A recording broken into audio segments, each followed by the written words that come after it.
Why does God do things? Sounds like a very broad question. What I mean is, what are his reasons for doing things in the world? Well, it all comes down to his own glory. And today I'd like to look at an example of this in Joshua chapter 4. This is Eric Slawick, the UWM Pen Guy, and this is the Bible Commentary. As always, if you liked what you're seeing, I'd ask that you hit like and subscribe in order to help the channel grow. And now, without further ado, let's get into the Word. So today we're going to finish our study of Joshua chapter 4 by looking at verses 23 and 24. So let's read the verses. For the Lord your God dried up the waters of the Jordan for you until you passed over, as the Lord your God did to the Red Sea, which he dried up for us until we passed over, so that all the peoples of the earth may know that the hand of the Lord is mighty, that you may fear the Lord your God forever.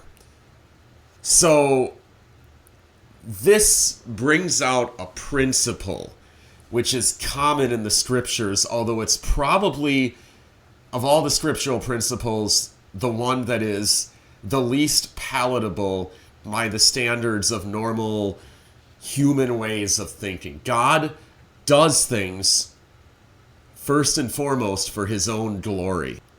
Here we see that the memorial stones are not just for the people of Israel, but for all of the nations. That anyone coming to Israel, or maybe the story would spread about what God did in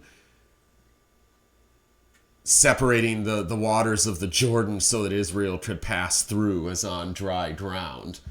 Now, the question of what this means would then register in the minds of people that, as it says here, that they might know that the hand of the Lord is mighty, that you may fear the Lord your God forever. So we'll see at the beginning of chapter 5, we'll do a little more study on what it means to fear the Lord. But here, suffice it to say that it means to submit to the power and to the will of God. And it means to have reverence for God. I think we can definitely say that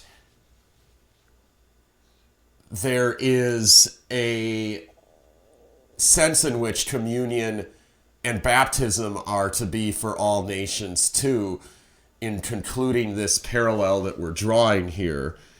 Baptism is, being a one-time act, is a memorial designed to symbolize the salvation of a believer, and anyone who attends a person's baptism or witnesses it is going to be bearing witness to. And we see another example of this that is less palatable in the example of Pharaoh, who God said that for this purpose I raised you up, in order that I might make known my wrath and my name might be proclaimed in all the earth. That was through the destruction of a sinner, that God created Pharaoh for the purpose of destroying him. Now, he didn't force Pharaoh to do anything. Pharaoh made his choices. God simply allowed him to make those choices, confirmed him in those choices, and then destroyed him accordingly. But God's ultimate purpose in creating and then allowing for these things to happen was to reveal his wrath on Pharaoh. Here in Joshua, we have maybe an example of a less controversial, Here in Joshua, we have more of an example of something that might be easier to take in for a natural human way of thinking, which is that the power of God is displayed through phenomenal sign miracles. Things that aren't occurring today, but when they were occurring, they were demonstrating the purposes of God. And we've talked about before what a sign is, so you can go back and look into that in a past video. But for now, it basically emphasizes that God's name would again be proclaimed in all the earth through the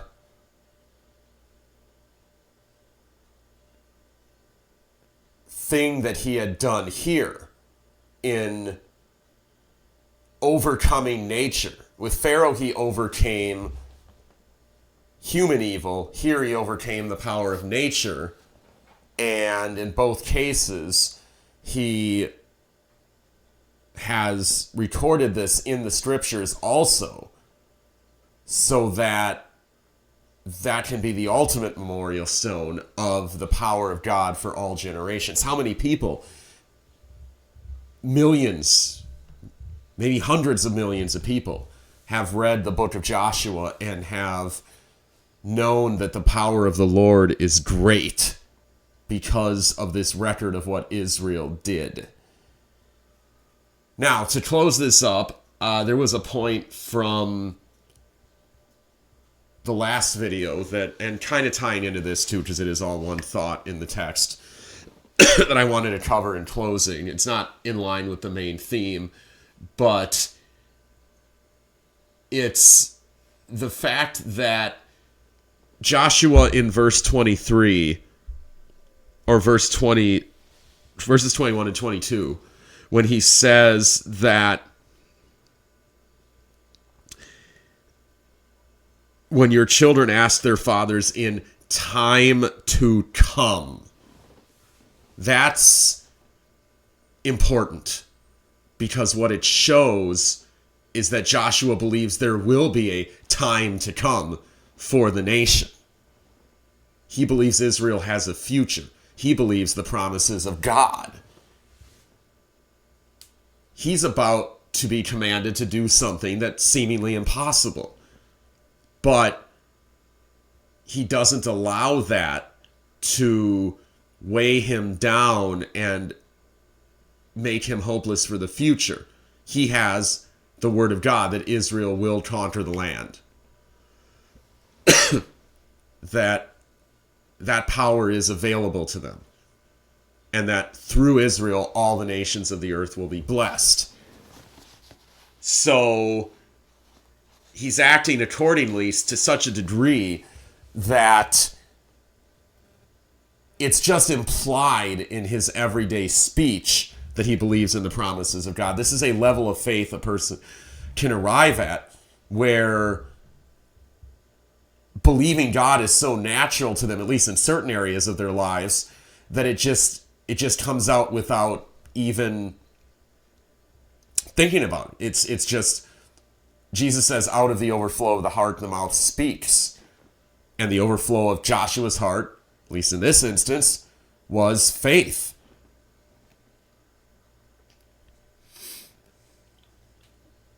So that will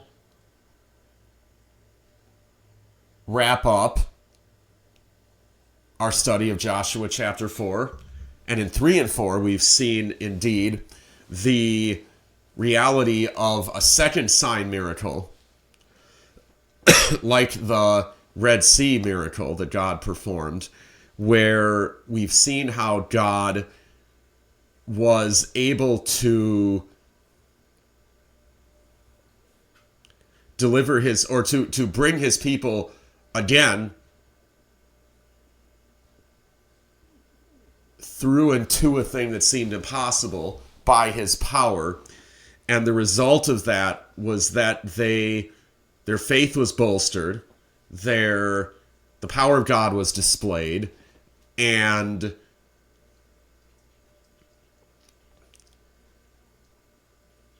the enemies, as we'll see, were in terror. The way was clear for the people to enter the land and engage in the task that God had given them to do. So, if you have no memorials in your life of God, no knowledge of God, if you've never experienced any of the power of God in your life, I would encourage you today to consider the message of the cross, as Paul says,